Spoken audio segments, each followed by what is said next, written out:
Air beriak, tanda tak dalam. Air tenang seperti berlian. Izinkan saya ucapkan salam sebagai pembuka di awalan. Assalamualaikum warahmatullahi wabarakatuh. Salam sejahtera, Om Swastiastu, Namo Buddhaya, salam kebajikan, salam sehat untuk kita semua. Izinkan saya, Oki Yandri Wiharyadi, NIM 22103020, mahasiswa program studi Sosiologi, Sekolah Tinggi Ilmu Sosial dan Ilmu Politik Raja Haji Tanjung Pinang. Dan kali ini kita akan berbicara mengenai para tokoh dan juga ahli yang berpengaruh dalam bidang sosiologi. Nah, ini juga merupakan salah satu penyelesaian dari tugas untuk ujian tengah semester di mata kuliah Teori Sosiologi Klasik dengan dosen pengajar Bapak Endri Bagus Prastyo MSI. Baiklah, Anda mengenal tidak siapa itu Max Weber? Nah, Max Weber ini merupakan seorang ahli politik, ekonomi, filsafat, dan sosiologi asal Jerman. Ia menulis berbagai karya yang kemudian menjadi dasar sosiologi modern hingga berpengaruh pada beberapa cabang ilmu pengetahuan. Max Weber lahir dari keluarga yang memiliki budaya intelektual tinggi. Oleh sebab itu, ia pun tumbuh menjadi seorang ilmuwan yang besar. Max Weber memiliki nama lengkap Maximilian Karl Weber. Ia lahir di Erfurt, Saxony, Prusia pada 21 April 1864. Ia adalah anak dari pasangan Max Weber Senior dan Helen Wallenstein Weber. Ayah Weber, Max Weber Senior ini merupakan seorang pengacara aktif dan secara politik cenderung bekerja untuk kesenangan duniawi. Sementara itu, ibu Weber, Helen Wallenstein Weber, lebih memilih gaya hidup yang suka bertapa. Meski terdapat pandangan hidup yang berbeda antara ayah dan juga ibunya, kehidupan Max Weber saat kecil sudah dipenuhi dengan intelektual dan wacana. Max Weber kecil suka meremehkan gurunya ketika di sekolah.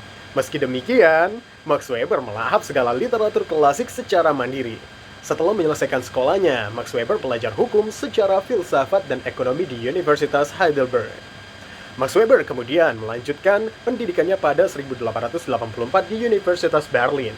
Ia lulus ujian pengacara pada tahun 1886 dan meraih gelar PhD pada tahun 1889. Weber menyelesaikan tesisnya dan memungkinkan ia mendapatkan posisi di bidang akademis.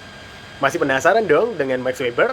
Jadi ketika pecah Perang Dunia I, ini tahun 1914 sampai dengan 1919, Max Weber menjadi sukarelawan sebagai pelayan medis. Saat itu, Max Weber menerbitkan 3 buku tentang agama dalam konteks sosiologis. Adapun karyanya berupa The Religion of China 1916, The Religion of India 1916, dan Ancient Judaism 1917 sampai 1918. Karya Max Weber tersebut mengontraskan antara agama dan budaya masing-masing negara dengan dunia barat, yang menimbang pentingnya faktor ekonomi, agama, hingga sejarah.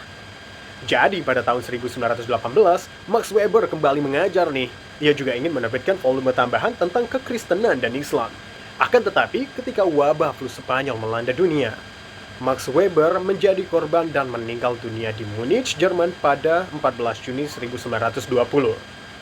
Adapun naskah tentang ekonomi dan masyarakat yang belum selesai ditulis oleh Max Weber, kemudian disempurnakan oleh istrinya dan diterbitkan pada tahun 1922. Tulisan Max Weber tersebut kemudian membentuk dasar sosiologi modern. Pengaruh pemikiran Max Weber pun menyebar ke seluruh bidang sosiologi, politik, agama, dan juga ekonomi.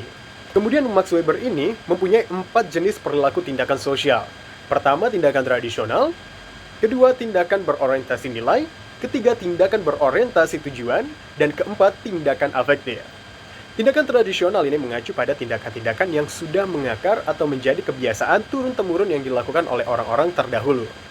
Weber melakukan klasifikasi dari keempat tipe tindakan yang dibedakan dalam konteks motif para pelakunya, yaitu tindakan tradisional, tindakan efektif, rasionalitas instrumental, dan rasionalitas nilai. Kita jabarkan satu persatu dari keempat tindakan oleh Max Weber tadi. Tindakan sosial rasional instrumental. Contohnya, ini ketika kita belanja di pasar, kemudian dalam hal memilih program studi atau program jurusan di salah satu universitas atau perguruan tinggi tertentu. Ketika kita berbicara terkait contoh dari tindakan sosial berorientasi pada nilai, ini orang yang sedang berpuasa contohnya. Dan contoh dari tindakan sosial efektif adalah orang yang sedang tertawa, orang yang sedang marah. Kemudian tindakan sosial tradisional. Nah, seperti yang tadi dikatakan bahwasanya tindakan tradisional ini mengacu pada tindakan-tindakan yang sudah mengakar atau menjadi kebiasaan secara turun-temurun yang dilakukan oleh orang-orang terdahulu. Jika kita simpulkan, dari pemahaman Max Weber tadi ini memberikan dua cara dalam memahami motif tindakan aktor, yaitu satu, melalui kesungguhan dan mencoba mengenangkan aktor. Dan yang kedua, menyelami pengalaman aktor. Pemahaman ini memberikan penjelasan kausal terhadap tindakan sosial manusia. Pada sosiologi, Weber menyatakan bahwa tindakan merupakan suatu makna subjektif kepada perilaku yang terbuka dan tertutup yang bersifat subjektif, mempertimbangkan perilaku orang lain. Hal ini memang diorientasikan pada tindakan dan juga perilaku. Wah, itu dia tadi sedikit pemahaman kita mengenai siapa itu Max Weber dan tokoh ahli dalam bidang sosiologi. Baiklah, semoga apa yang tadi disampaikan oleh saya bisa memberikan informasi dan juga manfaat bagi rekan-rekan semua dan juga yang sedang menyaksikan. Kita berjumpa kembali di lain kesempatan, dan akhir kata, wassalamualaikum warahmatullahi wabarakatuh, dan sampai jumpa.